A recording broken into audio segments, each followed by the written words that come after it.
Magandang gabi mga kapuso. Ako po ang inyong Kuya Kim na magbibigay sa inyo ng trivia sa likod ng mga trending na balita.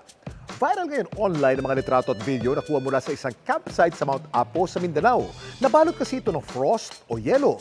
Paano nangyari ito gayong ang daming nagrereklamo sa init ng panahon ngayon? Ang mga nangahas na umakyat nitong weekend sa pinakamataas na bundok sa bansa, ang Mount Apo sa Mindanao, namangha sa kanilang nasaksihan.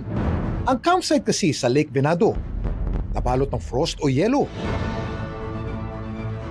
Sa damo na parang nabalutan ng ice frost. First time namin yun na naranasan sa Lake Binado. Ayon sa tour organizer na si Joe Wayne, linggo pa lang ng gabi, ramdam na nila ang kakaibang lamig sa campsite. Hindi kami masyadong makatulog ng maayos dahil sa lamig. Tugnaw na sa ayo. Nag-expect na talaga kami na may frosting talaga na mangyayari pagdating ng madaling araw. Time check. 4:05 in the morning. Huh?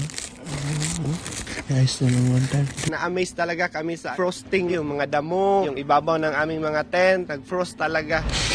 Dati may experience na kami ng frosting pero hindi pa lumabas ang araw, nagme-melt na. Pero yun, hanggang 7 a.m. talaga ang frost, nandyan pa, hindi pa nag-melt. Bakit nga ba nabalot ng frost ang campsite sa Mount Apo? Kuya Kim, ba't nga ba malamig ang temperatura sa matataas na lugar? Kuya Kim, ano na? Kuya Kim, ano na? Kadalas ay mas malamig sa mga high altitude location kaysa sa mga lugar na mas malapit sa sea level dahil yan sa mababang air pressure. Kapag po kasi mataas yung elevation ng isang area, mas bumababa rin po yung temperature. Mas napepersa po yung hangin na tumaas. Kapag po napersa yung hangin na tumaas, lalamig po siya. Ang tawag naman sa bumalot sa campsite sa Mount Apo ay frost. Ang frost ay manipis na layer ng yelo o ice na nabuo mula sa water vapor na na-deposit sa freezing surface. Yung radiative frost, nangyayari po yun kapag gabi, usually kapag malamig yung hangin, clear yung sky natin. Kasi hindi masyadong namimix yung air. Normal po na nagkakaroon ng frost kapag ganitong month, yung amihan yung prevailing na weather systems natin. Sa mga hikers lang natin, ugaliin po natin magdala ng mga kagamitan para sa malamig na weather. Pero alam niyo ba kung saan at kailan na itala ang pinakamalamig na temperatura sa Pilipinas?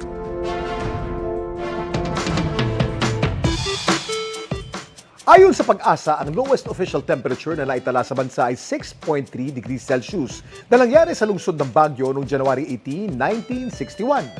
Dito naman sa Metro Manila, ang pinakamababang temperatura na naitala ay 14.5 degrees Celsius na nangyari naman sa port area sa Maynila noong January 11, 1914. Tandang-tanda ko pa.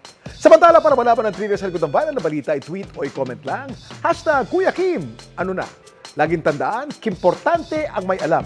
Ako po si Kuya Kim, masagot ko kayo 24 oras.